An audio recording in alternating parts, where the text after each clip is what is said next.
Terima kasih kalau hari ini saya diberikan kesempatan, ruang, dan waktu untuk memaparkan bagian dari perjalanan pengalaman kehidupan saya. Namun jauh sebelumnya, terlebih dahulu saya panjatkan rasa hormat dan puji syukur kepada Tuhan yang Maha Pengasih dan Maha Penyayang. Karena hanya berkat rahmat, nikmat, dan hidayahnya saja, semuanya ini bisa saya sampaikan di hadapan saudara sekalian. Pada tahun 1989, saya masuk ke sebuah pondok pesantren mendalami ilmu syariat Islam. Kemudian pada tahun 1992, saya pindah di pondok Thariqah untuk memperdalam ilmu kerohanian. Terus tahun 1996, saya memperdalam ilmu kegaiban di salah satu pulau yang dikenal cukup rawan dan menyeramkan. Akhirnya pada tahun 1997, saya mendapat tugas mengemban misi untuk menciarkan agama Islam. Dan waktu itulah kami berambisi sekali untuk mengislamkan orang-orang Kristen. Kenapa sasaran kami tertuju kepada orang-orang Kristen?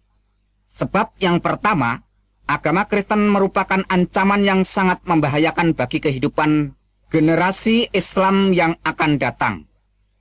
Yang kedua, ajaran agama Kristen merupakan lawan bebuyutan yang terang-terangan bertentangan dan menjungkir balikan akidah iman orang Islam yang berasaskan ketauhidan atau keesaan Allah Subhanahu wa Ta'ala. Di manakah letak pertentangan dan di manakah letak kontradiksi pernyataan iman orang Islam dan iman orang Kristen? Saya ajak saudara-saudari yang terkasih untuk bersama-sama saya membaca dan membuka kitab Al-Quran supaya saya tidak dituding asal bunyi atau asbun. Pertentangan yang pertama, masalah dogma Trinitas atau Tritunggal, yaitu Allah Bapa, Allah Anak, Allah Roh Kudus. Hal ini dikecam keras oleh Al-Quran. Laqad kafara alladziina qalu innallaha salisu salasa wa ma min ilahin illa ilahum wahid, yang artinya sesungguhnya kafirlah orang-orang yang mengatakan bahwasanya Allah salah satu dari yang tiga. Padahal sekali-kali tidak ada Tuhan selain Tuhan yang Esa.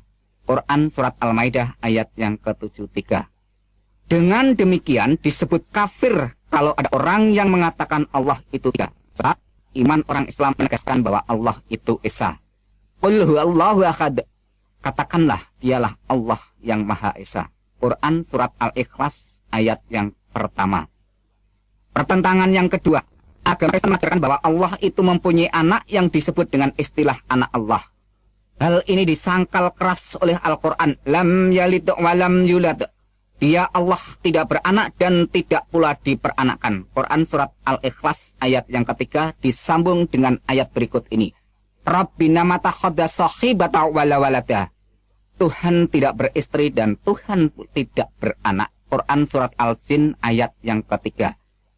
Pertentangan yang ketiga, Kristen menekankan bahwa Isa Al-Masih itu Allah atau Tuhan. Inilah yang sangat ditolak oleh seluruh lapisan umat Islam dari golongan orang yang paling awam sampai ke tingkat golongan orang cendekiawan. Sebab hal itu sangat dikecam oleh Al-Quran dengan keras dan tegas. Laqad kafara alladziina qalu innallaha wal masihu ibnu Maryam. Sesungguhnya telah kafirlah orang-orang yang mengatakan sesungguhnya Allah ialah Al-Masih putra Maryam. Quran Surat Al-Maidah ayat yang ke-72. Pertentangan yang keempat, orang Kristen mengimani dan mempercayai bahwa Yesus atau Isa itu mati dibunuh. Hal ini juga disanggah dengan tegas oleh Al-Quran. Wa qaulihim inna qatalada masiha Isa bana Maryama Rasulullahi wa ma qataluhu wa ma salabuhu walakin subihal lahum wa innal ladzina ikhtalafu fihi lafi sakim minhu malahum bihi min ilmin illa tiba adhani wa ma qataluhu yaqina, yang artinya demikian. Dan karena ucapan mereka, sesungguhnya kami telah membunuh Al-Masih Isa putra Maryam, Rasul Allah. Padahal mereka tidak membunuhnya dan tidak menyalibnya, tetapi orang yang diserupakan dengan Isa bagi mereka. Sesungguhnya orang-orang yang berselisih paham pembunuhan Isa benar-benar dalam keraguan-raguan tentang yang dibunuh itu. Mereka tidak mempunyai keyakinan tentang siapa yang dibunuh itu, kecuali mengikuti persangkaan belaka. Mereka tidak pula yakin bahwa yang mereka bunuh itu adalah Isa. Quran Surat An-Nisa ayat yang ke-157. Pertentangan yang berikutnya yaitu yang kelima. Kitab orang Kristen yang dipegang sekarang sudah tidak suci atau asli lagi, karena sudah disembunyikan dan dirubah dengan pernyataan ayat Al-Quran. Ya ahlal kitabi qad ja'akum rasuluna yubayyinu lakum katsiran mimma kuntum tukhfuna minal kitabi wa ya'fu an katsirin. Qad ja'akum minallahi nurun wa kitabum mubin. Hai ahli kitab, sesungguhnya telah datang kepadamu rasul kami, menjelaskan kepadamu banyak dari sisi Alkitab yang kamu sembunyikan dan dibiarkannya. Sesungguhnya telah datang kepadamu cahaya dari Allah dan kitab yang menerangkan. Quran Surat Al-Maidah ayat yang ke-15 yang disambung dengan ayat berikut ini. Afatadma'una ayyaminu lakum wa qad kana fariqum minhum yasma'una kalama Allahi summa yuqarifunahu min ba'dima aqaluhu wa hum ya'lamun. Yang artinya, apakah kamu masih mengharapkan mereka akan percaya kepadamu? Padahal segolongan dari mereka mendengar firman Allah, lalu mereka mengubahnya setelah mereka memahaminya, sedang mereka mengetahui. Quran Surat Al-Baqarah ayat yang ke-75. Dengan pernyataan ayat-ayat yang sudah saya ucapkan tadi, dengan dukungan penjelasan Injil Barnabas yang pada waktu itu saya baca sebagai rujukan, di mana kesimpulan penjelasan Injil Barnabas mengatakan bahwa yang disebut atau dikatakan Mesias, yaitu penyelamat, itu adalah Kanjeng Nabi besar Muhammad Shallallahu Alaihi Wasallam. Melihat data-data yang cukup akurat dan kuat, maka dengan demikian orang Kristen telah distempel dengan label atau dicap dengan sebutan orang kafir. Mulai dari semua penjelasan pernyataan tadi, serta dengan sebuah pegangan keyakinan Al-Quran, Surat Al-Imran ayat 19, yang demikian bunyinya, Inna dina indallahi Islam. Sesungguhnya agama di sisi Allah hanyalah Islam. Dengan kata lain, hanya agama Islam yang diridhoi Allah. Hanya agama Islam yang dibenarkan Allah. Maka, semua agama selain Islam tidak benar. Dengan demikian, semua pengikut agama selain Islam orangnya disebut kafir. Melihat kenyataan seperti itulah saya merasa kasihan terhadap orang-orang yang memegang keyakinan ajaran iman kekristenan, yang menyembah Nabi Isa Al-Masih sebagai Allah yang Maha Pengasih, Allah yang Maha Pengampun dosa, Allah yang menyelamatkan umat manusia. Padahal ajaran agama Islam mengatakan Allah itu mukhalafatuhu lil khawadisi, yaitu wujudnya tidak serupa dengan makhluknya. Mengapa Isa Al-Masih dianggap sebagai Allah yang kelihatan? Sangat mengherankan. Sebodoh itukah semua orang Kristen? Begitu buta mata hati rohani semua umat Kristen di dunia ini. Sungguh kasihan benar kalau orang Kristen semua nanti mati dimasukkan ke penjara api neraka jahanam. Maka dari itu saya berambisi sekali untuk menjelaskan keimanan Islam kepada orang-orang Kristen supaya tidak menyimpang jauh imannya. Tetapi ketika saya membaca sebuah majalah rohani orang Kristen, di situ saya temukan penjelasan seorang pendeta yang menguraikan tentang keesaan Tuhan yang diambil dari Ulangan 6 ayat yang keempat yang demikian bunyinya. Shema Yisrael Yahweh Elohinu Yahweh Echad, yang artinya, dengarlah hai orang Israel, Tuhan itu Allah kita, Tuhan itu Esa. Demikian waktu itu saya baca. Ternyata orang Kristen sendiri tidak mengimani bahwa Allah itu tiga. Tidak seperti yang saya bayangkan selama itu. Jadi sebelum saya pergi untuk mengislamkan orang Kristen, saya memutuskan terlebih dahulu untuk mempelajari tentang iman orang Kristen yang sebenarnya. Di awal tahun 1997 itulah, secepatnya saya melangkah keluar rumah, berangkat menuju ke salah satu daerah Jawa Tengah untuk syiar agama Islam, dengan sasaran langsung terjun campur dan berbaur ke rumah orang Kristen untuk mendialogkan keyakinan, keimanan, dan kebenaran ilahi yang hakiki. Setiap hari saya beradu argumentasi, bahkan sampai berbulan-bulan saya perdebatkan dengan orang-orang Kristen yang sudah belajar di meja teologia, maupun yang sudah menyandang gelar STH sampai MTH. Tapi, tak satu pun orang Kristen pada waktu itu yang sanggup menyanggah dan menggoyahkan keyakinan Islam saya.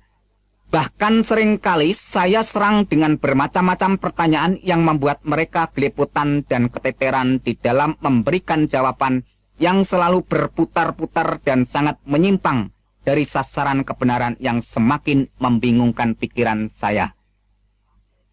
Namun, sampai suatu hari saat saya habis sholat duhur, saya memonitor dan memantau dari kejauhan jalannya ibadah orang-orang Kristen.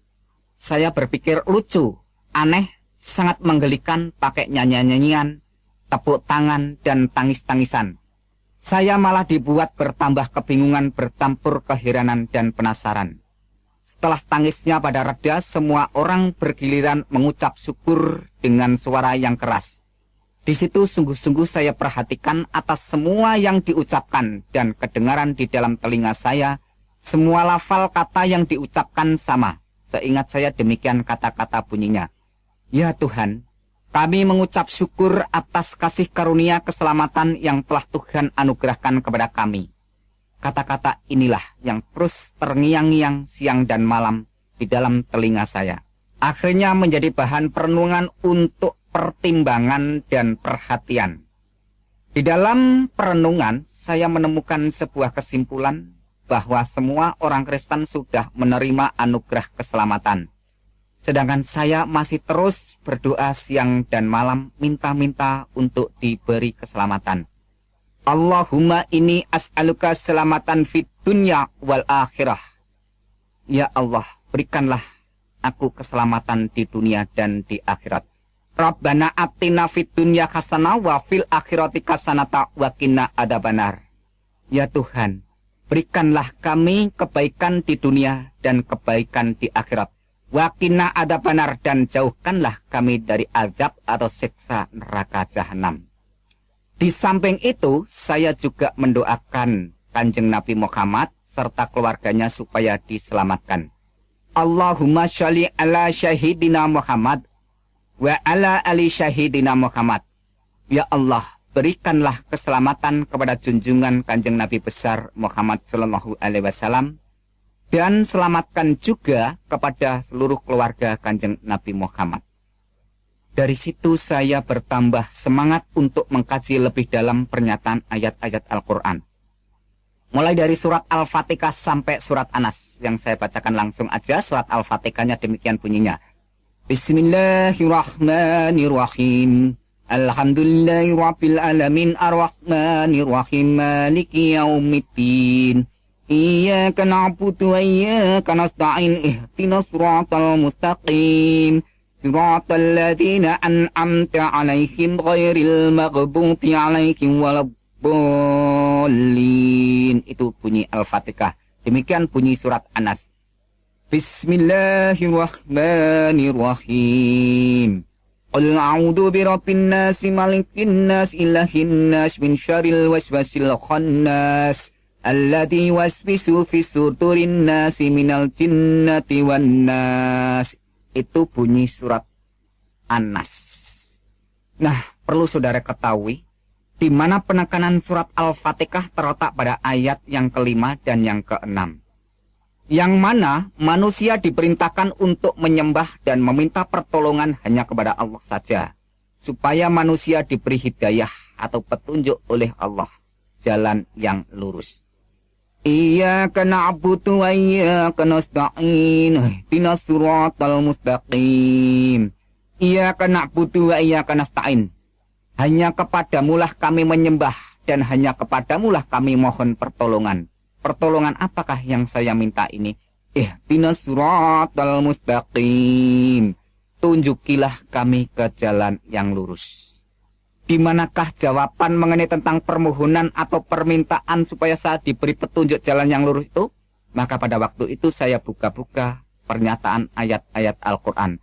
Dan akhirnya saya temukan jawaban permohonan saya mengenai tentang permintaan diberi jalan yang lurus.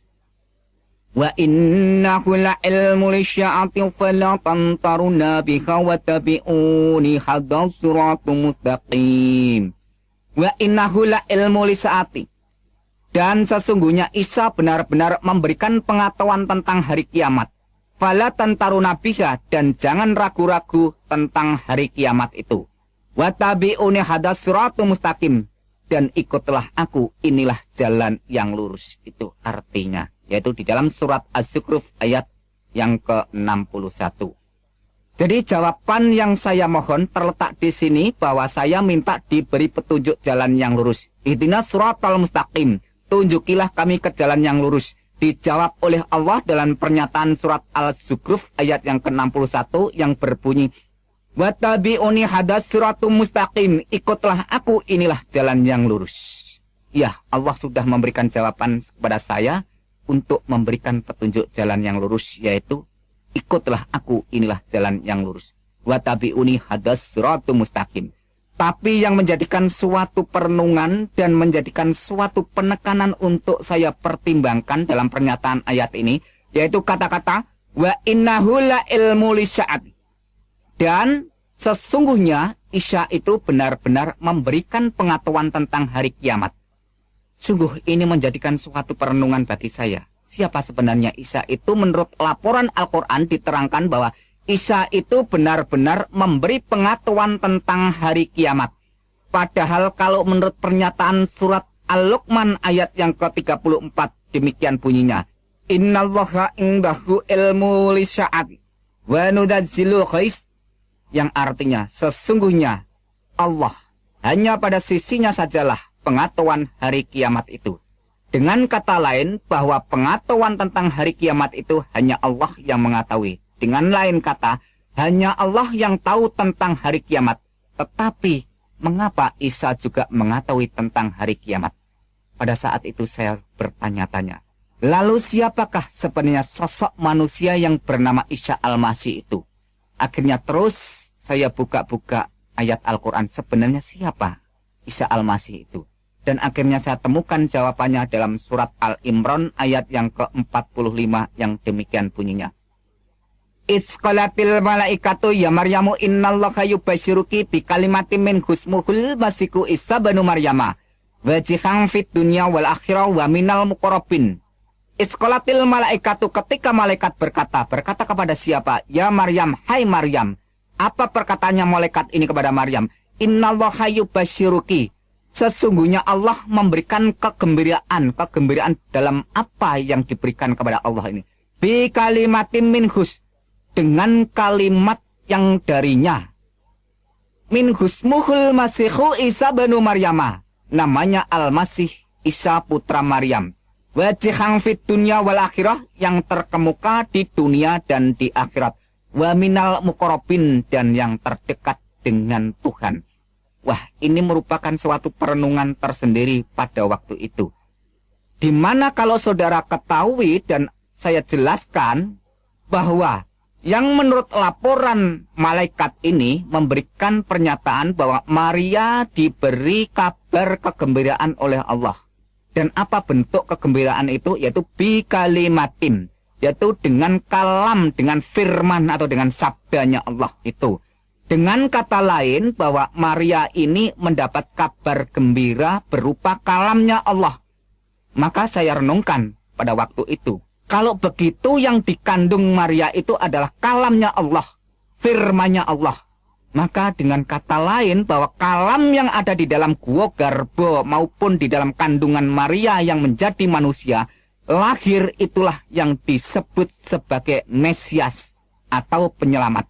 Dengan kata lain saya jelaskan sekalian bahwa kalam yang menjelma menjadi manusia atau kalam yang menjadi manusia itu melakukan karya penyelamatan, maka dia disebut Al-Masih. Karena dia sebagai penyelamat, maka dia disebut dengan kata lain terkemuka di dunia dan di akhirat. Itulah yang saya renungkan pada waktu itu. Akhirnya saya terus bertanya-tanya, sebenarnya siapakah Isa ini? Kalau menurut keterangan dan menurut pengakuan setiap orang percaya maupun orang yang beragama apa saja bahwa hanya Allah lah yang mempunyai kedudukan kehormatan tertinggi di dunia dan di akhirat. Orang yang mempunyai kekuasaan terkemuka di dunia dan di akhirat itu hanya Allah. Tetapi kenapa Isa ini dinyatakan dan dilaporkan serta disaksikan bahwa Isa itu punya kedudukan terkemuka di dunia dan di akhirat? Padahal menurut pernyataan ayat Al-Quran yang jumlahnya ribuan itu, tidak ada seorang nabi pun atau rasul pun bahkan sampai malaikat pun dinyatakan oleh Al-Quran terkemuka di dunia dan di akhirat, kecuali hanya Isa Al-Masih putra Maryam. Siapakah sebenarnya Isa ini? Akhirnya saya buka-buka terus dan akhirnya saya temukan jawabannya di dalam surat An-Nisa ayat 171 yang saya ambil poinnya saja. Innamal masihu Isa bin Maryam Rasulullah wa kalimatu alqaha ila Maryam wa ruhu minhu, yang artinya sesungguhnya Al-Masih Isa putra Maryam itu adalah utusan Allah dan kalimatnya yang disampaikan kepada Maryam dan roh darinya. Di sini ada kata-kata sesungguhnya Al-Masih Isa putra Maryam itu adalah utusan Allah. Pengertian utusan Allah setelah saya renungkan dengan penerangan firman Tuhan, maka kata utusan ini adalah kalam yang menjadi manusia atau firman yang menjadi manusia, melakukan karya penyelamatan, menyelamatkan umat manusia, maka itu disebut istilah utusan. Maka dengan kata lain bahwa firman yang menjadi manusia melakukan karya penyelamatan atau penebusan atau pembebasan supaya manusia itu tidak masuk neraka, maka dia disebut utusan Allah. Dengan kata lain bahwa pribadi sosok oknum Isa Al-Masih itulah yang dijadikan alat oleh Allah untuk melakukan karya penyelamatan. Maka dengan demikian Isa disebut utusan Allah. Dan di situ diterangkan juga bahwa dia adalah kalamnya atau kalimat Allah dan roh dari Allah itu sendiri. Maka kalau kita renungkan dengan dalam-dalam bahwa Isa Al-Masih yang ada di dalam kandungan Maryam itu adalah rohnya Allah atau kalamnya Allah. Jadi bukan hasil hubungan dari siapapun, melainkan langsung dinyatakan oleh Al-Quran bahwa Isa itu adalah kalamnya Allah dan rohnya Allah. Kalau kita lihat lebih dalam bahwa semua manusia mulai dari Adam dan sampai sekarang dan seterusnya, bahwa semuanya itu dijadikan dari tanah atau bahasa Arabnya syol-syol. Maka lain dengan pernyataan Al-Quran mengenai tentang Isa Al-Masih ini, yaitu terjadi atau muncul dengan pernyataan kalam maupun rohnya Allah. Maka dengan demikian terus saya renungkan lebih dalam. Dari situ bisa saya simpulkan bahwa ayat di atas tadi yang saya bacakan menyatakan bahwa Isa Al-Masih itu utusan Allah. Isa Al-Masih itu firman Allah. Isa Al-Masih itu roh Allah. Ayat itu juga didukung hadis Sahih Bukhari nomor 1496. Dan hadis Anas bin Malik halaman 72 yang demikian bunyinya. Isa fa'inahu Rasulullah wa kalimatuh. Isa itu sesungguhnya roh Allah dan kalam Allah. Wah, Isa itu adalah roh Allah dan kalam Allah. Ini merupakan suatu kesaksian seseorang yang tidak bisa diragukan karena yang bersaksi, yang menyatakan dan menerangkan ini adalah Kanjeng Nabi Muhammad SAW itu sendiri. Oleh sebab itu terus saya renung-renungkan. Dan di samping itu, saya juga membaca pernyataan hadis Sahih Muslim dan hadis Sahih Bukhari yang mengatakan demikian. Walladzi nafsi biyadihi la yusikana ayang dilafikum ibnu Maryam haqqam muksiton. Demi Allah yang jiwaku di tangannya, kata Muhammad. Sesungguhnya telah dekat masanya Isa anak Maryam akan turun di tengah-tengah kamu. Dia akan menjadi hakam muksiton, akan menjadi hakim yang tegak atau hakim yang adil atau hakim yang lurus. Yaitu bisa saudara baca di hadis Sahih Muslim nomor 127 atau hadis Sahih Bukhari nomor 1090. Kembali timbul sebuah pertanyaan lagi di dalam hati saya pada waktu itu. Siapakah sebenarnya Isa Al-Masih itu? Karena kalau menurut pernyataan di dalam Al-Quran bahwa Allah itulah hakim yang seadil-adilnya. Alaihissallahu bi'ahamil hakimin. Bukankah Allah hakim yang seadil-adilnya? Yaitu Quran surat At-Tin ayat yang ke-8. Mengapa Isa Al-Masih dinyatakan dan disaksikan baik itu Al-Quran maupun Kanjeng Nabi Muhammad sendiri sebagai hakim yang seadil-adilnya?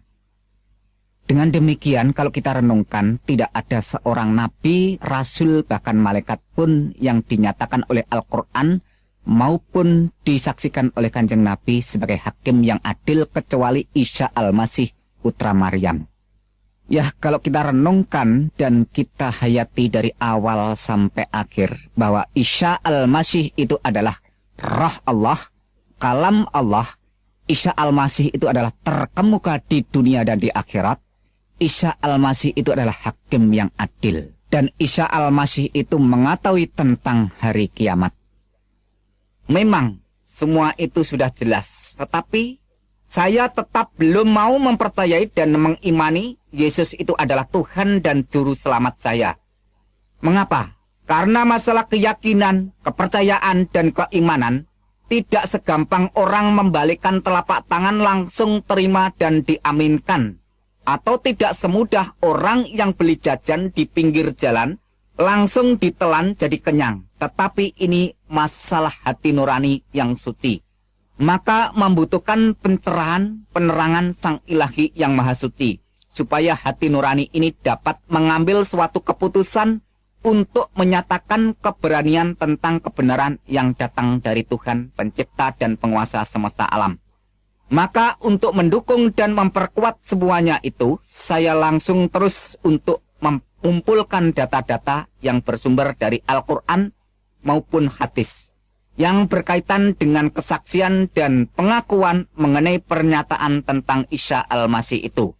Inilah data-data yang sudah saya kumpulkan dari pernyataan Al-Quran. Quran surat 19 ayat 19.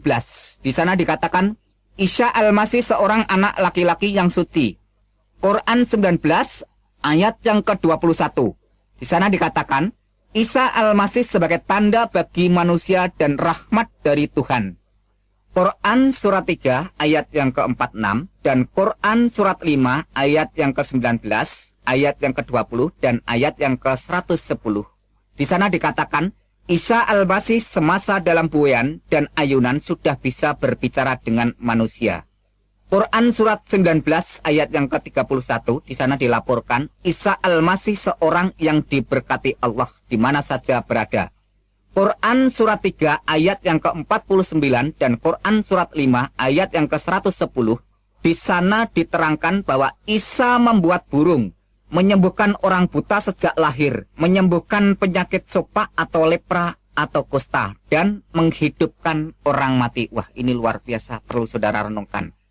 Dan data berikutnya, Quran surat 3 ayat yang ke-45, Isa adalah kalam Allah, terkemuka di dunia dan di akhirat. Quran surat 4 ayat 171, Isa Al-Masih utusan Allah, kalam Allah dan roh Allah.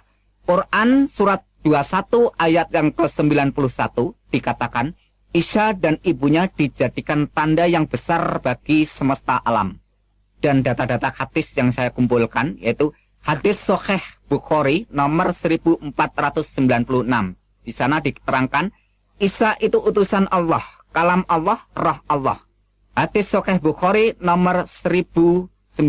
Di sana dikatakan, Isa akan turun menjadi hakim yang adil. Hadis Anas bin Malik halaman 72. Di sana dikatakan, Isa roh Allah dan kalam Allah. Hadis Sahih Muslim jilid 1 halaman yang ke-74. Di sana dikatakan, Isa adalah Imam Mahdi dan hakim yang adil. Hadis Ibnu Majah di sana melaporkan tidak ada Imam Mahdi selain Isa putra Maryam. Dengan bahasa Arab, La Mahdiya illa Isa banu Maryama. Itu bahasa Arabnya. Dengan dukungan dan pernyataan beberapa ayat-ayat Al-Quran dan hadis, perasaan saya seperti disinari dengan pancaran terang kebenaran untuk terus melangkah menuju jalan keselamatan.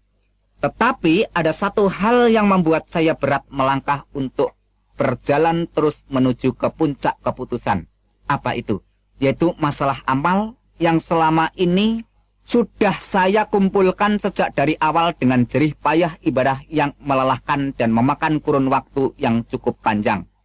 Sebab menurut ajaran agama Islam, apabila orang itu sudah murtad atau keluar dari agama Islam, segala amal ibadahnya akan musnah terhapus. Padahal bekal untuk menuju kehidupan kekal harus disertai dengan banyak amal. Dari sini saya kembali dihantui perasaan takut, khawatir, keraguan, kebimbangan, dan kebingungan. Saya lantas terus kembali buka-buka kitab hadis maupun kitab Al-Quran. Pada saat saya membuka hadis Sahih Muslim, ada suatu pernyataan hadis yang menjelaskan tentang masalah amal. Yang demikian bunyinya. Ang Jabir qala sami'tum Nabiya sallallahu alaihi wasallam yaqulu la yudakhilu ahadam minkum amaluhul jannah wala yujiruhu minan nar wala ana illa birahmatin minallah, yang artinya dari Jabir radhiyallahu anhu, katanya dia mendengar Nabi sallallahu alaihi wasallam bersabda, bukan amal seseorang yang memasukkannya ke surga atau melepaskannya dari neraka, termasuk juga aku, kata Kanjeng Nabi. Lantas bagaimana? Illa birahmatin minallah, kecuali dengan rahmat Allah. Hadis Sahih Muslim nomor 2412 sampai 2414. Dengan kata lain saya simpulkan bahwa hadis tadi menerangkan bahwa seseorang itu masuk neraka atau masuk surga bukan ditentukan oleh amal, melainkan illa birahmati minallah, kecuali dengan rahmat Allah. Dan Al-Quran pun juga menyatakan dengan jelas, yaitu Quran surat 44 ayat yang ke-40 sampai ke-42 yang demikian bunyinya. Inna yaumal fasli mikatuhum ajma'in. Sesungguhnya hari keputusan atau hari kiamat itu adalah waktu yang dijanjikan bagi mereka semuanya. Dilanjutkan ayat berikutnya. Yaumal la yuqni maulan amaulan syai'in walahum yungsarun. Yang artinya, yaitu hari yang seorang karib tidak dapat memberi manfaat kepada karibnya sedikit pun, dan mereka tidak akan mendapat pertolongan. Dan dilanjutkan ayat berikutnya, illa ma rahimallahu innahu huwal azizur rahim, yang artinya kecuali orang-orang yang diberikan rahmat oleh Allah, sesungguhnya dialah yang maha perkasa lagi maha penyayang. Nah, kesimpulan dari Quran surat Ad-Dukhan ayat yang ke-40 sampai 42 menyatakan pada hari keputusan atau hari penghakiman atau hari pengadilan, tak seorang pun kerabat dekat yang bisa memberi manfaat atau memberikan pertolongan kecuali orang yang diberi rahmat oleh Allah. Ternyata setelah saya renungkan, menurut pernyataan Quran surat 19 ayat 21, bahwa Isa itulah yang dijadikan tanda bagi manusia dan sebagai rahmat dari Allah. Qala kadzalika qala rabbuka huwa alayya hayyinun walinaj'alahu ayatalin nas wa rahmatan minanna wa kana amran maqdiyah, yang artinya Jibril berkata, demikianlah Tuhanmu berfirman, hal itu adalah mudah bagiku, dan agar dapat kami menjadikan suatu tanda bagi manusia dan sebagai rahmat dari kami, dan hal itu adalah suatu perkara yang sudah diputuskannya. Waduh, luar biasa. Akhirnya sudah tidak saya ragukan lagi, sudah saya tidak bimbangkan lagi mengenai tentang pernyataan ayat-ayat Al-Quran maupun hadis yang menerangkan atau menyaksikan atau melaporkan siapakah sebenarnya Isa Al-Masih itu. Maka di tahun 1997 itu pun secepatnya saya mengambil keputusan dengan tegas menyatakan iman bahwa Yesus Kristus itu adalah benar-benar Tuhan dan Juru Selamat saya secara pribadi, serta Tuhan dan Juru Selamat seluruh umat manusia. Dengan demikian, segeralah saya minta dibaptis sebagai tanda pertobatan dan pengakuan iman saya menjadi pengikut Yesus Kristus. Sekarang resmilah saya menjadi pengikut Yesus Kristus. Perasaan senang dan tenang selalu mengalir di dalam iman dan rohani saya. Sebab Al-Quran pun juga mengakui, Itzqalallahu ya Isa ini mutawafika warafi'uka ilayya wa mutahhiruka minal ladina kafaru wa ja'ilul ladina tabaqafaqal ladina kafaru illa yaumil qiyamah, yang artinya ketika Allah berfirman, hai Isa, Sesungguhnya aku akan menyampaikan kamu kepada akhir ajalmu dan mengangkat kamu kepadaku serta membersihkan kamu dari orang-orang kafir dan menjadikan orang-orang yang mengikuti kamu di atas orang-orang kafir hingga hari kiamat. Ini saya renungkan bahwa pengikutnya Isa itu menurut laporan dan keterangan Al-Quran surat Al-Imran ayat yang ke-55 memberikan pernyataan bahwa pengikut Isa Al-Masih itu diberi kedudukan dan status kehormatan di atas orang-orang kafir. Atau dengan kata lain, di atas orang-orang yang tidak percaya. Dengan demikian, pengikut Nabi Isa, pengikut Isa Al-Masih, itu menurut laporan Al-Quran tadi, bahwa pengikutnya dimuliakan, ditinggikan kedudukannya di atas orang-orang kafir. Jelas dan singkatnya bahwa pengikut Isa Al-Masih itu dimuliakan di atas orang-orang yang tidak percaya. Sampai kapankah pernyataan ini? Menurut ayat berikutnya dijelaskan, illa yaumil kiamah, sampai hari kiamat. Jadi perlu saudara ketahui bahwa sampai saat ini belum terjadi hari kiamat. Maka dengan demikian, siapa saja yang mau percaya dan mau menjadi pengikut Isa Al-Masih dinyatakan oleh Al-Quran dimuliakan di atas orang-orang kafir. Maka dengan pernyataan ayat-ayat Al-Quran dan penjelasan hadis itu, iman saya sebagai pengikut Yesus Kristus semakin dikuatkan dan mantap. Sebab masalah keselamatan, kalau sampai ditunda-tunda hingga ajal tiba, akibatnya akan fatal dan gagal total, sampai kekal. Sesal dan kesal tiada artinya karena sudah tidak ada jalan keluarnya. Karena itu saya cepat-cepat bertobat sebelum terlambat. Sebab Al-Quran sendiri sudah mengingatkan semua orang dengan tegas dan keras. Wa iminkum ila wariduha kana ala rabbika katman magdiya. Dan tidak seorang pun daripadamu melainkan mendatangi neraka. Hal itu bagi Tuhanmu adalah suatu kepastian yang sudah ditetapkan. Quran surat 19 ayat yang ke-71. Bisa saudara baca di dalam tafsir Al-Azhar oleh Profesor Dr. Hamka. Di sana ditegaskan dengan jelas bahwa semua orang masuk neraka, tidak pandang bulu dia berbuat baik atau berbuat jahat. Semuanya dinyatakan masuk neraka. Nah, kenapa semua orang masuk neraka? Karena ada ayat Al-Quran yang berbunyi demikian. Innahu mayati rabbahu mujrimang fa innalahu jahannam la yamutu fiha wala yahya. Yang artinya, sesungguhnya barang siapa datang kepada Tuhannya dalam keadaan berdosa, maka sesungguhnya baginya neraka jahanam. Ia tidak mati di dalamnya dan tidak hidup. Yaitu Quran surat 20 ayat yang ke-74. Nah, dengan kata lain bahwa setiap orang itu kalau ada dosa menghadap Tuhan, maka baginya adalah neraka jahanam. Di sana tidak diterangkan dosa besar atau kecil, berat atau ringan, asal manusia itu sudah berbuat dosa, maka akibatnya adalah neraka jahanam kalau sampai datang di hadapan Tuhan.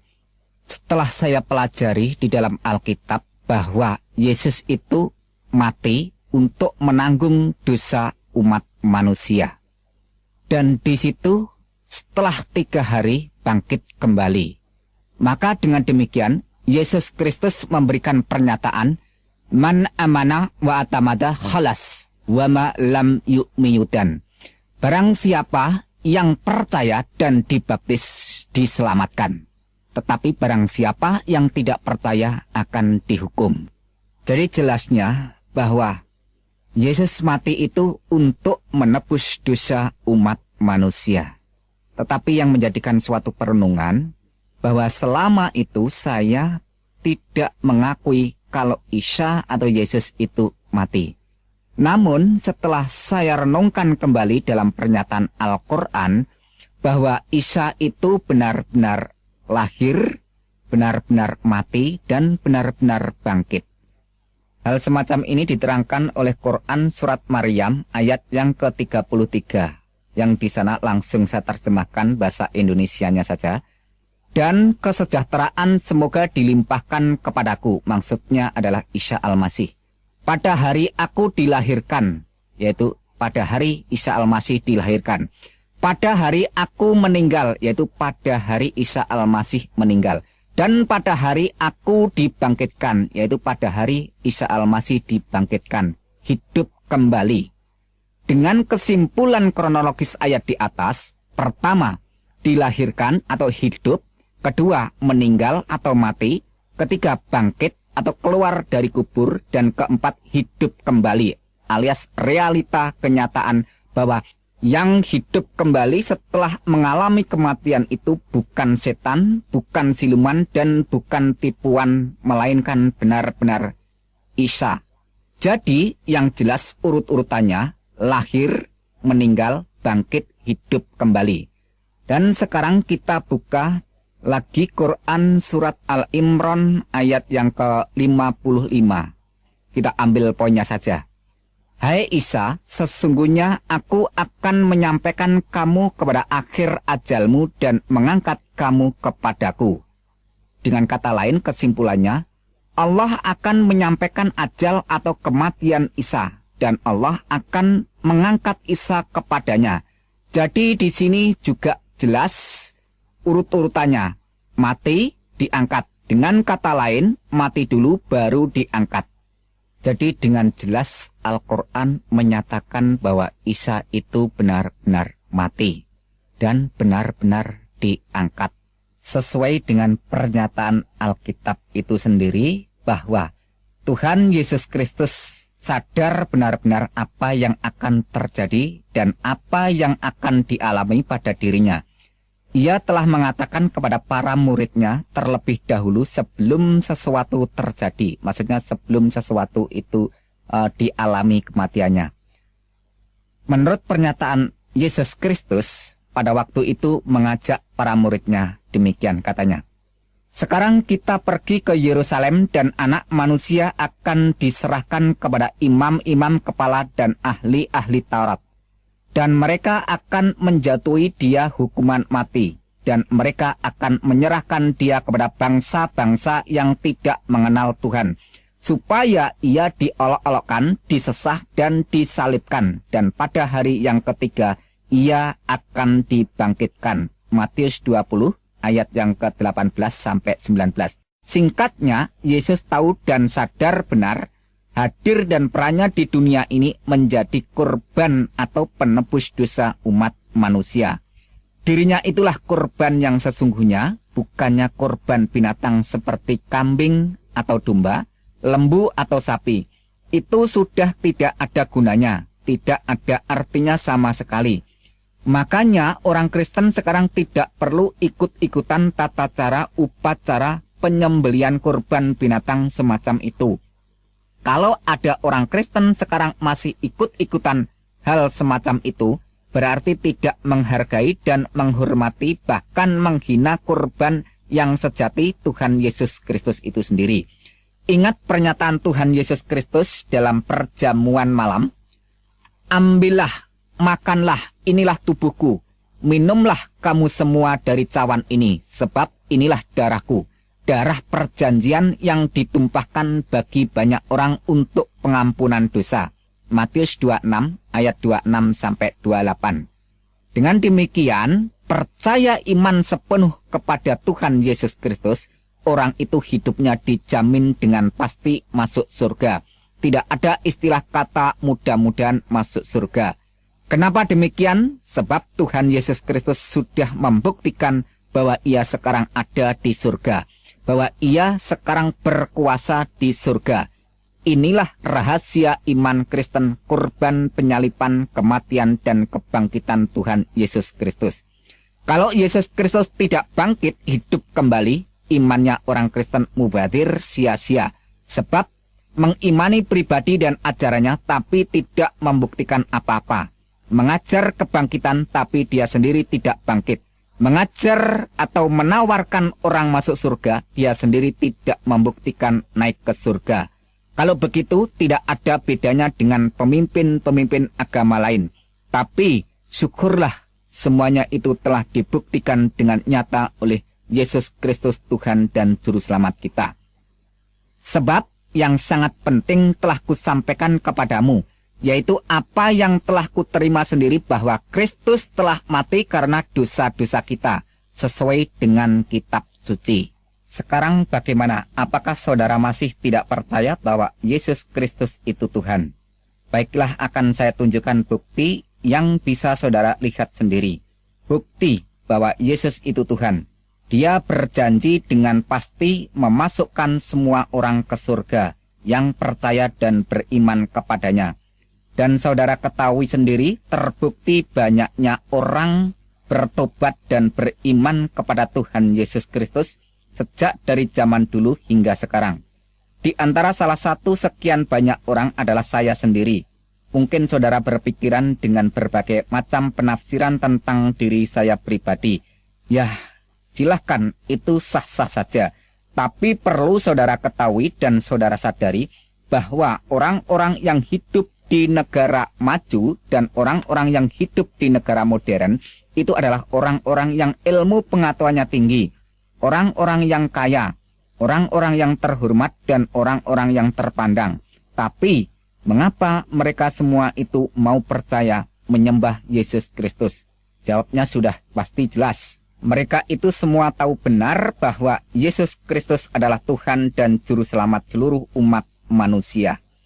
Makanya mereka semua itu yang imannya sungguh-sungguh tidak akan pernah bisa digeser oleh keyakinan iman agama apapun. Sebab mereka semua mengetahui dan sadar benar bahwa hanya satu sosok pribadi saja yang bisa menyelamatkan orang dari siksa neraka, yaitu sosok pribadi yang berkuasa di surga dan di bumi. Siapakah dia? Yaitu Yesus Kristus yang adalah Tuhan dan Juru Selamat seluruh umat manusia yang percaya kepadanya. Jadi Tuhan Yesus Kristus itu bukan milik orang yang beragama Kristen saja, melainkan milik semua umat manusia yang percaya kepadanya. Bagaimana kalau ada orang yang nekat tetap tidak mau percaya? Apakah orang itu akan selamat? Dalam hal ini Tuhan Yesus Kristus menjawab dengan tegas, "Man amana wa atamada kholas wa ma lam yu'miyudan." Siapa yang beriman dan dibaptis selamat, dan siapa yang tidak percaya dihukum. Markus 16 ayat yang ke-16. Jadi masuk surga atau masuk neraka bukan berdasarkan orang itu sudah berbuat baik, melainkan tindakan dan tanggapan iman seseorang itu kepada sosok pribadi yang berkuasa di surga dan di bumi, yaitu Tuhan Yesus Kristus. Dan Tuhan Yesus Kristus terus mengingatkan kepada semua orang dengan menyatakan yang jelas. Karena itu aku tadi berkata kepadamu bahwa kamu akan mati dalam dosamu, yaitu kamu akan binasa dalam neraka karena keangkuhan dan kesombonganmu, yaitu tidak mau percaya kepadaku. Jika kamu tetap tidak percaya bahwa aku adalah Dia, yaitu penyelamat seluruh umat manusia, maka kamu akan tetap dimasukkan ke dalam neraka. Keterangan itu bisa saudara baca sendiri di dalam kitab Injil Yohanes pasal yang ke-8. Dengan demikian, kalau kita mau renungkan lebih dalam, nasib seseorang bergantung kepada Yesus Kristus yang adalah Tuhan dan Juru Selamat seluruh umat manusia. Orang itu mau menanggapi atau menolak, mau mengimani atau tidak, silahkan memilih, monggo kerso, tidak ada paksaan. Memang Tuhan itu maha kuasa, tetapi kuasanya tidak untuk memaksa siapa saja sebelum saatnya tiba. Akan tetapi, kalau saatnya sudah tiba, saudara tidak akan bisa lepas atau lolos dari pengadilan dan penghakiman maupun penghukumannya. Selama Tuhan masih memberikan kesempatan, nafas di kandung badan, marilah secepatnya ambil keputusan bertobat, datang beriman, menerima kasih karunia keselamatan yang dianugerahkan bagi setiap orang yang mau menerima dan beriman kepada Yesus Kristus Tuhan dan Juru Selamat seluruh umat manusia. Perlu saudara ketahui dan sadari lebih dalam lagi bahwa setan tidak akan tinggal diam kalau ada orang yang datang beriman kepada Tuhan Yesus Kristus. Dan setan paling tidak senang kalau ada orang yang mengakui, mengimani dan menyebut Yesus Kristus itu adalah Tuhan dan Juru Selamatnya. Sebab bagi setan merupakan kegagalan yang sangat fatal untuk mencari pengikut sebanyak-banyaknya orang untuk menemani setan di tempat neraka jahanam. Ya, kalau ada pemikiran di dalam benak hati saudara bahwa saya adalah orang yang tersesat dan menyesatkan banyak orang karena mengajak beriman dan percaya kepada Tuhan Yesus Kristus, dan terbukti nanti bahwa Yesus Kristus itu bukan benar-benar Tuhan dan Juru Selamat umat manusia, maka saya adalah orang yang nanti siap pertama kali dilempar ke dalam lautan api neraka. Saya adalah orang yang siap dimasukkan ke dalam neraka jahanam lebih dahuluan. Tetapi kalau saudara tetap nekat tidak mau percaya kepada Tuhan Yesus Kristus, ya terserah. Tidak masalah, itu hak saudara semua untuk menolak atau menerima. Akan tetapi tunjukkan bukti keberanian dan ketidakpercayaan saudara terhadap Tuhan Yesus Kristus. Katakan secara langsung ucapan saudara kepada Tuhan Yesus Kristus. Hai Yesus Kristus yang disembah oleh semua orang Kristen. Jika benar Engkau adalah Tuhan, jika benar Engkau berkuasa, tunjukkan kekuasaanmu di hadapanku. Ambil kesehatanku, ambil seluruh keluargaku, ambil seluruh harta benda kekayaanku. Ambil seluruh kebahagiaanku dan ambil seluruh kehormatanku. Kalau memang saudara berani, ulangi berkali-kali pernyataan ini. Saya meyakini secara pasti cepat atau lambat akan terjadi akibat peristiwa yang akan mengguncangkan kehidupan saudara. Perlu saudara ketahui dan sadari kalau terjadi sesuatu, cepat-cepatlah bertobat sebelum terlambat. Ya, masalah iman bukan karena ilmu pengetahuan, bukan karena ikut-ikutan, dan juga bukan karena warisan keturunan. Tetapi iman adalah rahasia Tuhan yang dikaruniakan kepada semua orang yang mau menanggapi dan mengimaninya. Maka orang itu akan merasakan dan mengetahuinya secara pribadi. Seperti kata pepatah yang mengatakan, malam yaduk alam ya'rif. Barang siapa yang belum merasakan, maka orang itu belum mengetahuinya. Maka untuk mengetahuinya, kita harus merasakan. Artinya kita harus bertindak melaksanakan iman yang sudah dikaruniakan Tuhan. Sekian kesaksian dan penjelasan dari saya. Kalau ada kesalahan, mohon maaf yang sebesar-besarnya. Tapi kalau semua ini jadi berkat, bersyukurlah kepada Sang Juru Selamat Tuhan Yesus Kristus. Di dalam kitab Injil Yohanes pasal 14 ayat yang ke-6, Yesus memberikan pernyataan, Akulah jalan dan kebenaran dan hidup. Tidak seorang pun datang kepada Bapa kalau tidak melalui aku. Dan tidak ada nama lain di bawah kolong langit ini selain nama Yesus Kristus yang bisa menyelamatkan umat manusia.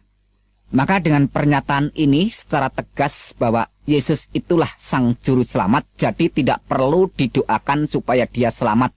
Justru dia menawarkan siapa saja yang mau percaya kepadanya maka akan diselamatkan. Dan dijamin secara pasti karena Yesus Kristus sendiri sudah menyatakan bukti dengan konkret saat ini ada di surga. Dan hal semacam itu tidak perlu diragukan karena Al-Quran sendiri mengakui bahwa Isa Al-Masih ada di sisi hadirat Allah. Dengan kata lain bahwa Isa Al-Masih sekarang ini ada di surga. Oleh sebab itu, marilah renungkan dan marilah kita benar-benar mau dan benar-benar mengimani bahwa dialah Sang Juru Selamat seluruh umat manusia. Sekarang saya ingin menjelaskan kesalahan yang sering menjadi kesalahpahaman.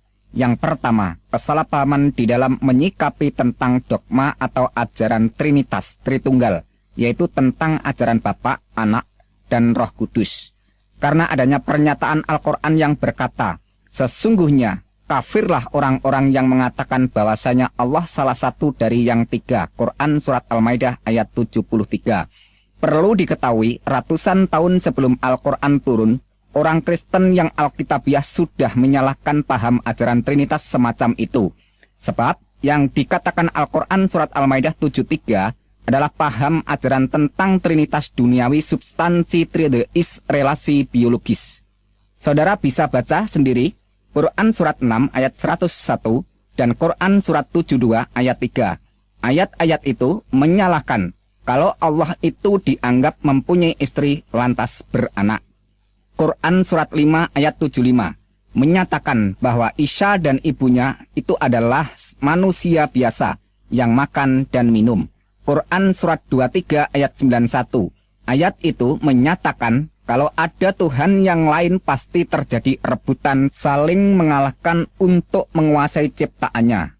Sudah saya katakan bahwa ajaran Trinitas model begitu sudah ditentang iman orang Kristen lebih duluan sebelum Al-Quran menentangnya. Sebab dogma Trinitas ketiga ilahiyah Alkitabiah adalah Bapa, Anak, Roh Kudus, di mana kata Bapa juga berbicara masalah Allah, kata Anak juga berbicara masalah Allah, kata Roh Kudus juga bicara masalah Allah.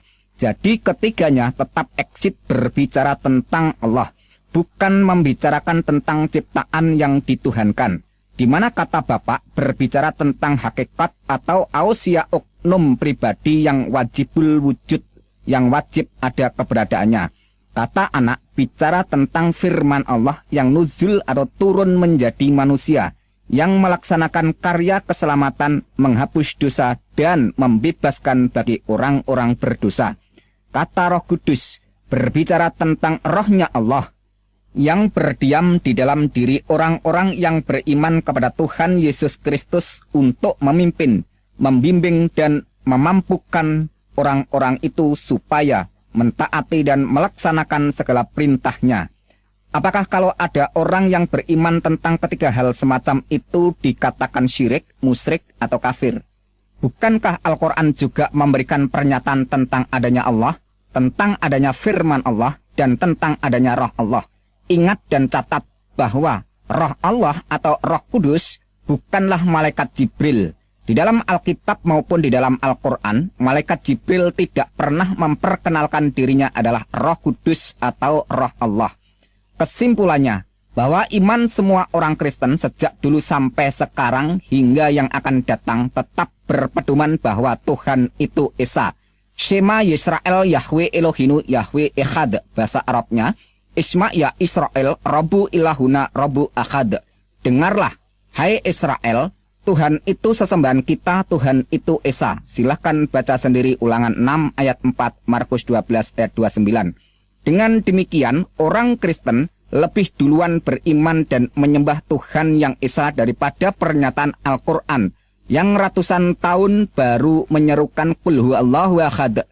Katakanlah dialah Allah yang Maha Esa. Quran Surat Al-Ikhlas ayat pertama. Jadi pengajaran tentang Bapa, Anak, dan Roh Kudus bukanlah mengimani Allah itu jumlahnya 3 seperti aliran paganisme penyembah beberapa berhala yang dikecam Quran Surat An-Najm. Tetapi iman orang Kristen memberikan pengajaran yang lebih dalam tentang pernyataan keesaan Tuhan. Jelasnya dogma Trinitas, Bapa, Anak, dan Roh Kudus mengajarkan keesaan Tuhan yang lebih dalam, sehingga orang itu lebih paham mengenal Tuhan yang Esa, karena Tuhanlah yang memperkenalkan dirinya. Inilah yang disebut teologi tingkat tinggi atau ilmu ketuhanan yang sangat dalam. Sekarang pernyataan iman Kristen tentang anak Allah yang sering disalahpahamkan pengertian dan penafsirannya oleh orang Islam. Karena adanya pernyataan Al-Quran yang mengatakan Allah tidak beranak dan tidak diperanakan. Quran Surat Al-Ikhlas ayat 3.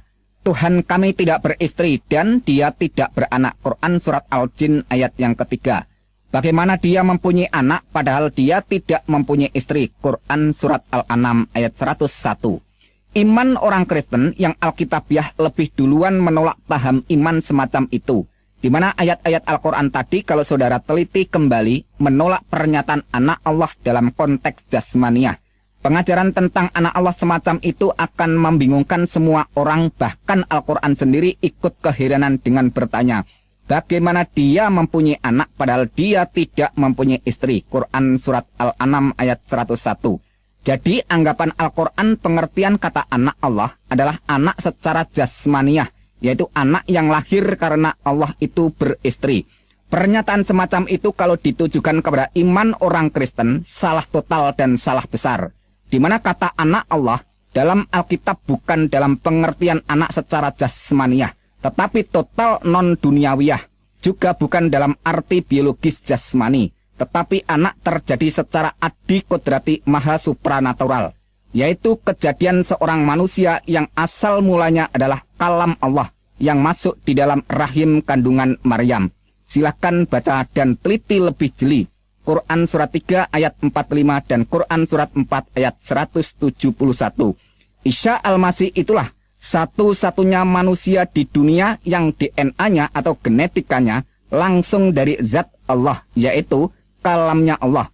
Maka malaikat Jibril melaporkan bahwa dia adalah anak yang suci.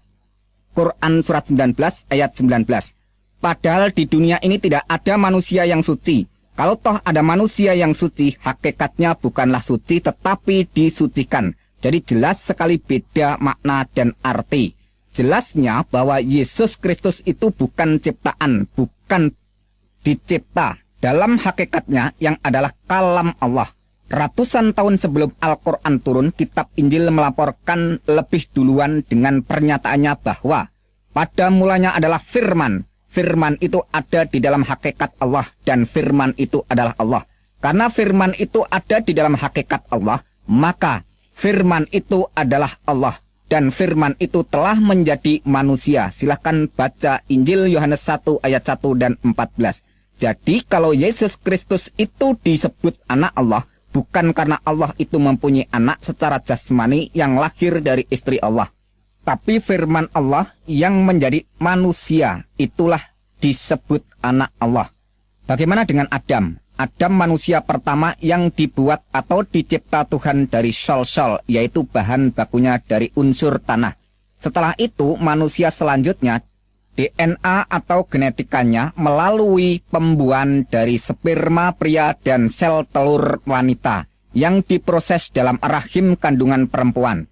Kecuali manusia yang bernama Yesus Kristus yang DNA atau genetikanya langsung dari atas. Makanya Tuhan Yesus Kristus bersabda kepada semua manusia, "Kamu berasal dari bawah, aku dari atas. Kamu dari dunia ini, aku bukan dari dunia ini." Yohanes 8 ayat 23.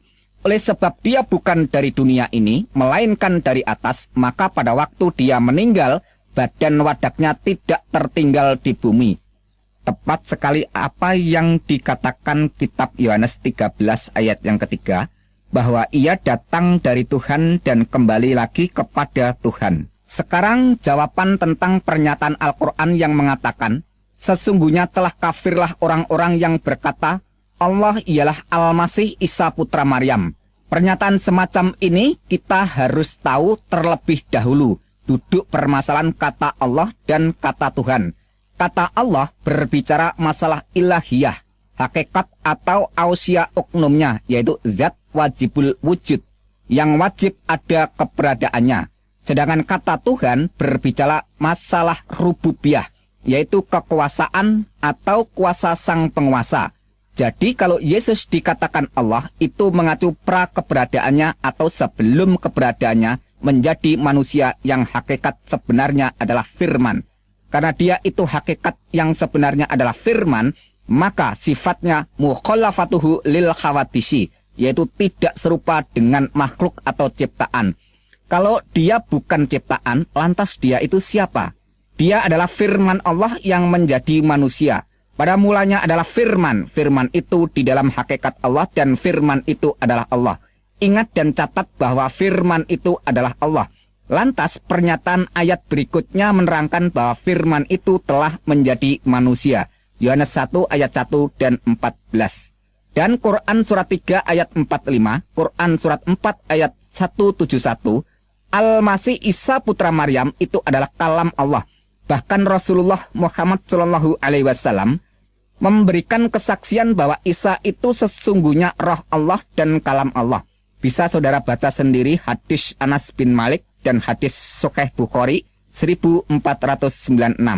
Jadi jelas sekali baik Alkitab, Al-Quran dan hadis, ketiganya menyatakan bahwa Yesus Kristus atau Isa Al-Masih sebelum jadi manusia adalah kalam Allah. Sedangkan menurut kitab Injil Yohanes 1 ayat 1, firman Allah itu adalah Allah. Dan Yohanes 1 ayat 14 menerangkan bahwa firman itu telah menjadi manusia. Jadi Yesus Kristus disebut Allah karena dia adalah firman Allah. Sekarang kata Tuhan. Tuhan adalah kuasa atau kekuasaan sang penguasa. Seperti kalimat ini, Allahu Rabbul Alamin, artinya Allah Tuhan alam semesta atau Allah adalah penguasa alam semesta. Jadi kata Tuhan itu berasal dari kata Rabb yang artinya penguasa. Sekarang hubungkan dengan pengakuan dan pernyataan Yesus Kristus. Kepadaku telah diberikan segala kuasa di surga dan di bumi. Jelasnya Yesus Kristus berkata, aku berkuasa di dunia dan di akhirat. Dan Al-Quran sendiri melaporkan bahwa Al-Masih Isa putra Maryam seorang terkemuka di dunia dan di akhirat. Quran surat 3 ayat 45. Dan Al-Quran banyak sekali melaporkan tentang kekuasaan Isa Al-Masih, di antaranya memberitahu tentang hari kiamat, menghidupkan orang mati, membuat burung dari tanah, menyembuhkan bermacam-macam penyakit yang parah.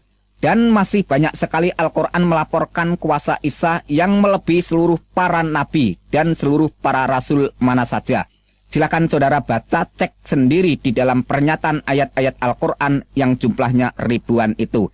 Jadi yang disangkal Quran surat Al-Maidah ayat 72, wujud kemanusiaannya Isa Al-Masih, yaitu anak Maryam. Sebab Allah itu bukan anak Maryam. Allah itu ada sebelum segala sesuatu ada. Tepat sekali bahwa Tuhan Yesus Kristus sendiri juga berkata, aku adalah yang awal dan yang akhir.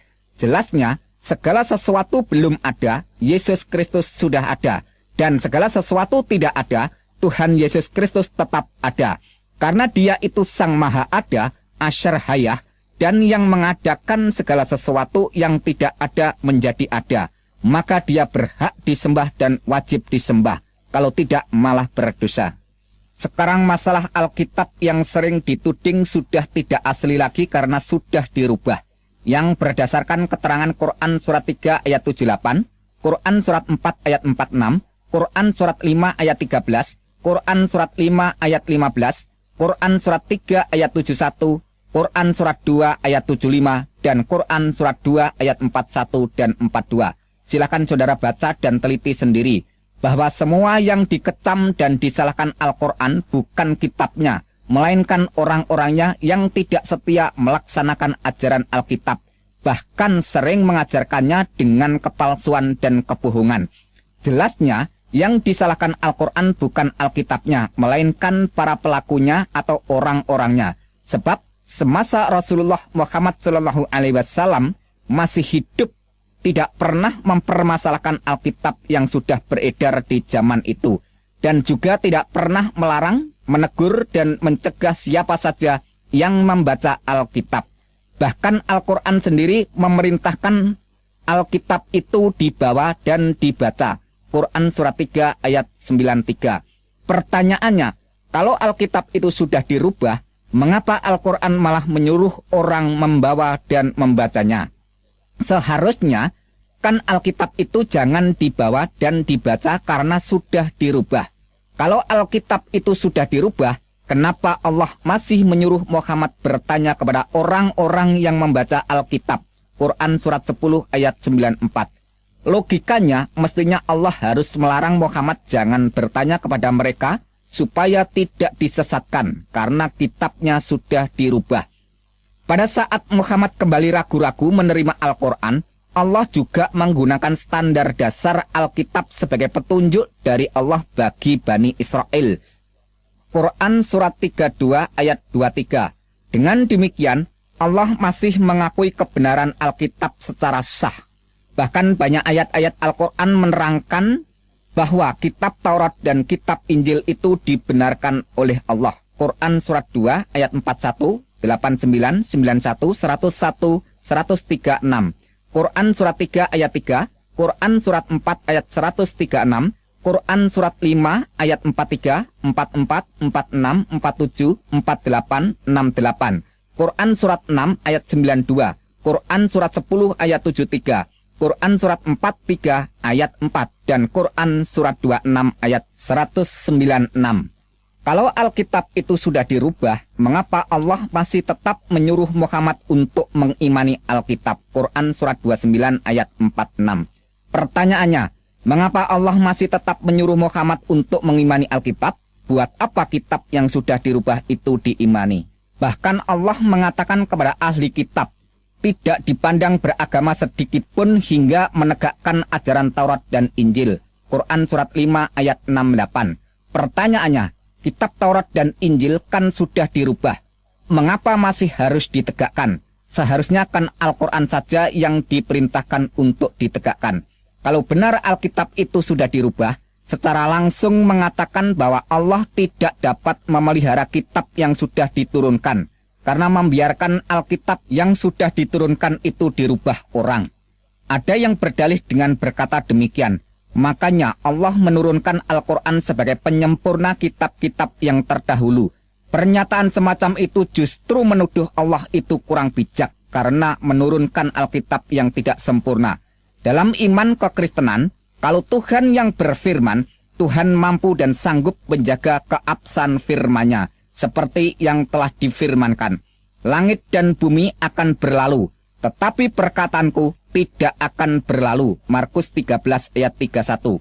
Rumput menjadi kering, bunga menjadi layu, tetapi firman Tuhan kita tetap untuk selama-lamanya. Yesaya 40 ayat 8. Tetapi firman Tuhan tetap untuk selama-lamanya. Inilah firman yang disampaikan Injil kepada kamu. 1 Petrus 1 ayat 25. Aku bersaksi kepada orang yang mendengarkan perkataan-perkataan nubuat dari kitab ini. Jika seorang menambahkan sesuatu kepada perkataan-perkataan ini, maka Tuhan akan menambahkan kepadanya malapetaka-malapetaka yang tertulis di dalam kitab ini. Dan jika seorang mengurangkan perkataan-perkataan dari kitab nubuat ini, maka Tuhan akan mengambil bagiannya dari pohon kehidupan, dari kota kudus, seperti yang tertulis di dalam kitab ini. Wahyu 22 ayat 18 dan 19.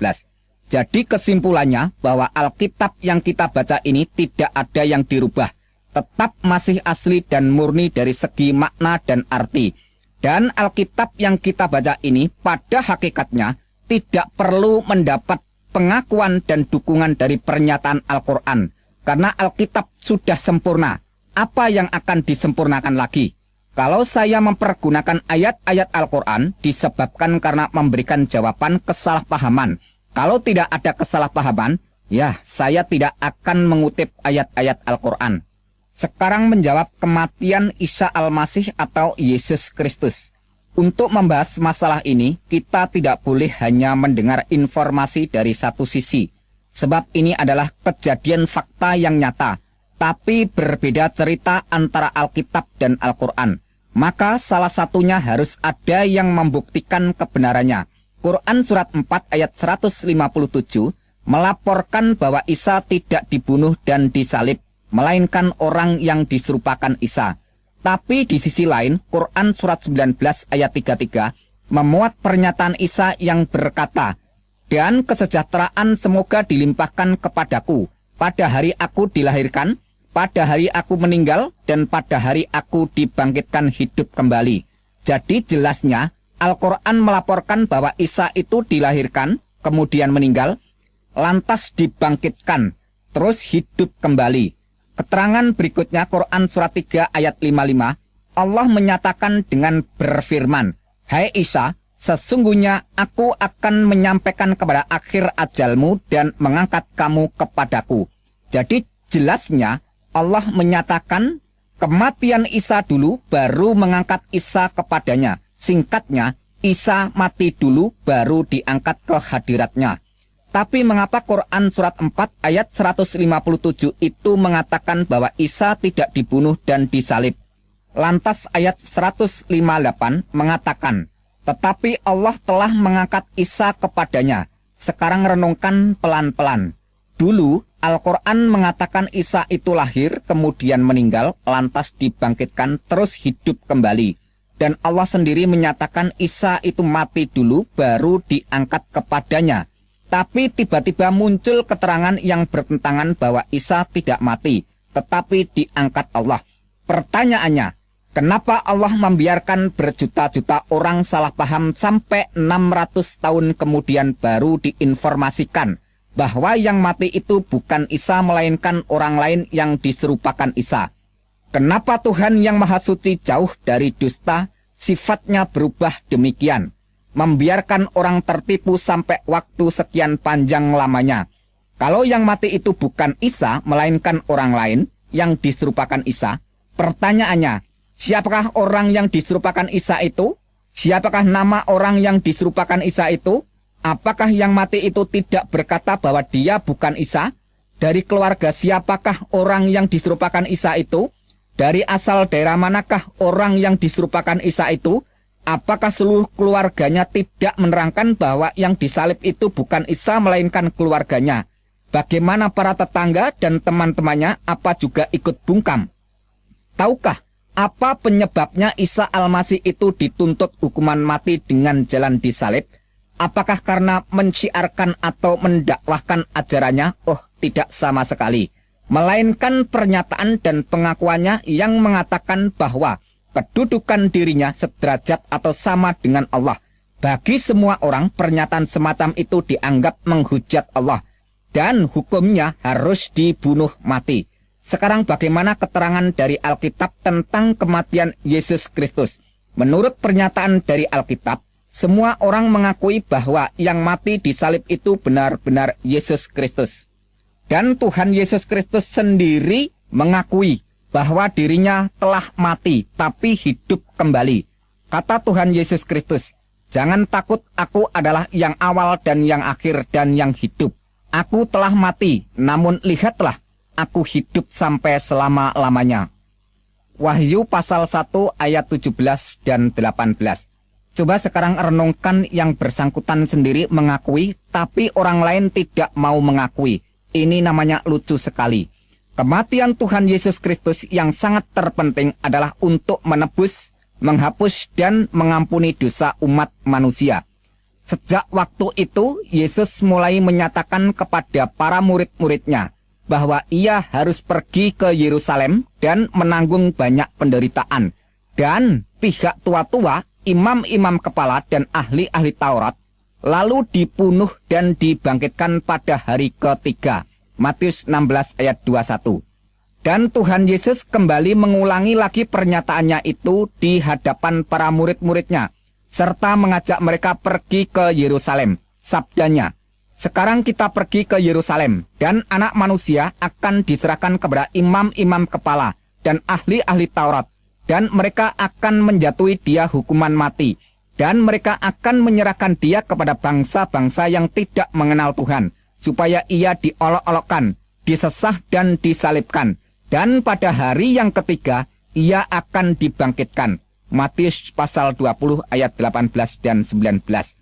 Setelah sampai di kota Yerusalem, saatnya tiba makan malam. Ketika itu Tuhan Yesus Kristus mengambil roti dan cawan atau tempat minuman.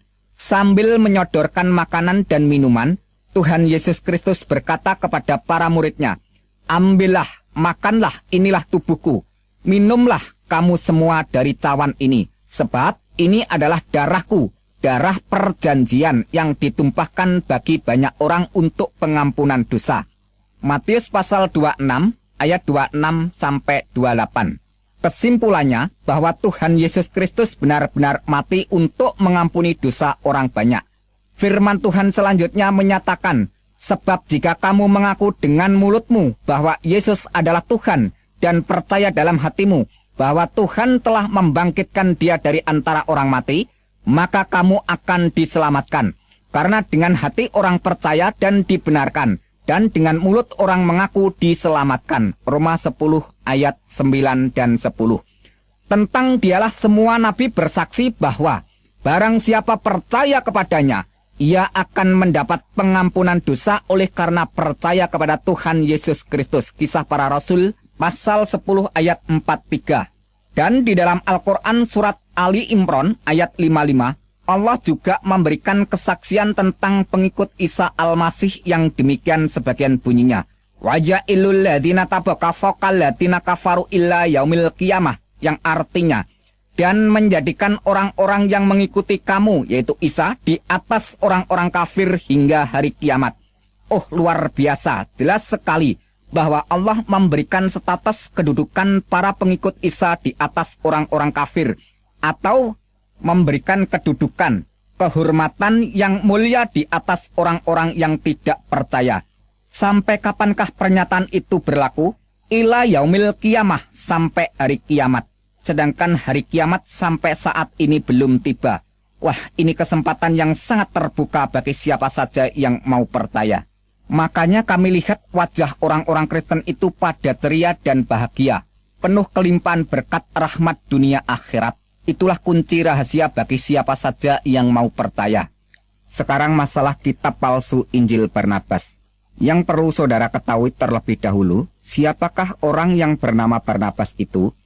Barnabas adalah seorang keturunan suku Lewi yang berasal dari Pulau Siprus.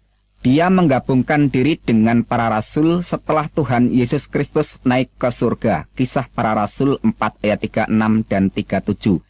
Dengan demikian, Barnabas bukanlah salah seorang dari 12 rasul yang dipilih langsung oleh Tuhan Yesus Kristus. Dan dia tidak pernah menulis kitab yang bernama Injil Barnabas. Lantas, siapakah yang menulis sebuah kitab palsu Injil Barnabas itu? Penulis kitab palsu Injil Barnabas adalah seorang keturunan Ismail. Dari mana bisa kita ketahui? Dari keterangan kitab palsu Injil Barnabas itu sendiri. Pasal 192 menerangkan demikian.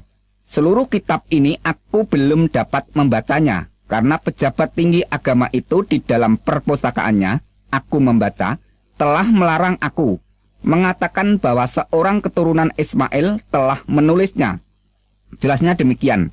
Pejabat tinggi agama melarang untuk membaca kitab itu karena yang menulis kitab itu adalah seorang keturunan Ismail. Sudah jelas kita ketahui bahwa sepanjang sejarah tidak pernah ada seorang keturunan Ismail menulis kitab Injil. Dan kita ketahui bahwa kitab palsu Injil Barnabas ditulis sekitar abad ke-13 atau sekitar tahun 1300 Masehi. Dari mana kita ketahui kalau ditulis sekitar tahun itu? Dari keterangan kitab palsu Injil Barnabas yang menerangkan demikian, pasal 82 dan pasal 83, bahwa tahun Yubel diperingati setiap 100 tahun sekali. Padahal tahun Yubel yang sebenarnya diperingati setiap 50 tahun sekali sesuai yang tercatat di dalam kitab Taurat Imamat pasal 25 ayat 8 sampai 13. Tapi mengapa kitab palsu Injil Barnabas itu mengatakan bahwa tahun Yubel diperingati setiap 100 tahun sekali? Penulis kitab palsu Injil Barnabas telah terjebak ketidaktahuannya bahwa yang mengubah peringatan tahun Yubel dari setiap 50 tahun sekali diubah menjadi setiap 100 tahun sekali adalah Paus Bonifacius VIII pada tahun 1300 Masehi. Dengan demikian, bisa kita ketahui bahwa kitab palsu Injil Barnabas ditulis setelah abad ke-13 atau sekitar tahun 1300 Masehi. Kalau penulis Injil Barnabas itu adalah seorang rekan para rasul, keturunan suku Lewi dari Pulau Siprus, pasti sudah jelas dicatat pada abad pertama, bukan dicatat pada abad ke-13. Yang perlu diteliti lebih jeli lagi bahwa penulis kitab palsu Injil Barnabas tidak memahami situasi kondisi geografi daerah setempat. Di mana pasal 20 kitab Injil palsu Barnabas menceritakan bahwa Yesus dari Galilea menuju ke daerah Nazaret naik perahu. Padahal semua orang di sana sudah pada tahu kalau daerah Nazaret itu letaknya di daratan pedalaman, bukan di seberang lautan. Mana mungkin ada orang yang mau menuju ke daratan pedalaman naik perahu. Yang menjadikan perhatian sangat mengherankan di dalam kitab palsu Injil Barnabas pasal 21, merekam pengakuan setan yang menyatakan jumlah setan yang merasuk ke dalam diri orang yang kerasukan adalah 6.666 setan. Bukankah jumlah 6.666 setan jumlah bilangan yang sangat mengejutkan? Keterangan di dalam kitab palsu Injil Barnabas pasal 42, pasal 43, pasal 83, pasal 97, dan pasal 163 menerangkan bahwa Yesus menolak kalau dirinya dikatakan Mesias atau Al-Masih. Mesias atau Al-Masih yang sebenarnya adalah seorang pesuruh Allah yang bernama Muhammad. Pernyataan kitab palsu Injil Barnabas itu sangat bertentangan dengan keterangan Al-Quran yang mengatakan bahwa Al-Masih adalah Isa putra Maryam. Quran surat 3 ayat 45 dan Quran surat 4 ayat 171. Sekarang pertanyaannya, siapakah sebenarnya yang disebut Al-Masih di dalam Al-Quran? Yang benar keterangan dari Alkitab palsu Injil Barnabas atau keterangan dari Al-Quran? Sebab menurut kitab palsu Injil Barnabas yang dikatakan Al-Masih adalah Muhammad. Sedangkan menurut pernyataan Al-Quran, Al-Masih itu adalah Isa putra Maryam. Apakah keterangan kitab palsu Injil Barnabas yang tidak selaras dengan pernyataan Al-Quran itu masih tetap dipertahankan untuk dijadikan pegangan kebenaran? Sekarang masalah pernyataan Al-Quran yang mengatakan inna dina indallahil Islam, yang artinya sesungguhnya agama di sisi Allah hanyalah Islam. Dengan kata lain, sesungguhnya agama yang diridhoi di sisi Allah hanyalah Islam. Saya katakan pernyataan itu sah dan benar untuk imannya orang-orang yang beragama Islam. Tapi pertanyaannya, apakah kalau sudah beragama Islam pasti masuk surga? Bagi kami orang-orang Kristen, tujuan imannya bukanlah mencari agama yang benar, tapi tujuan iman orang Kristen adalah keselamatan jiwa. Dan keselamatan itu sudah dikaruniakan Tuhan Yesus Kristus. Dalam firman-Nya mengatakan, Behasikem et taklit imunatekem et Yesuat nafsu tekem, yang artinya, karena kamu telah mencapai tujuan imanmu, yaitu keselamatan jiwamu. 1 Petrus 1 ayat 9. Jadi tujuan iman orang Kristen bukan mencari agama yang benar, tetapi keselamatan jiwa. Karena hakikat kebenaran hanya terdapat pada Sang Maha Benar. Dalam sabdanya Tuhan Yesus Kristus berkata, Akulah jalan dan kebenaran dan hidup. Tidak ada seorang pun yang datang ke surga kalau tidak melalui aku. Jelasnya, tidak ada yang bisa datang ke surga melalui agama apa saja, kecuali melalui Sang Penguasa surga, yaitu Yesus Kristus.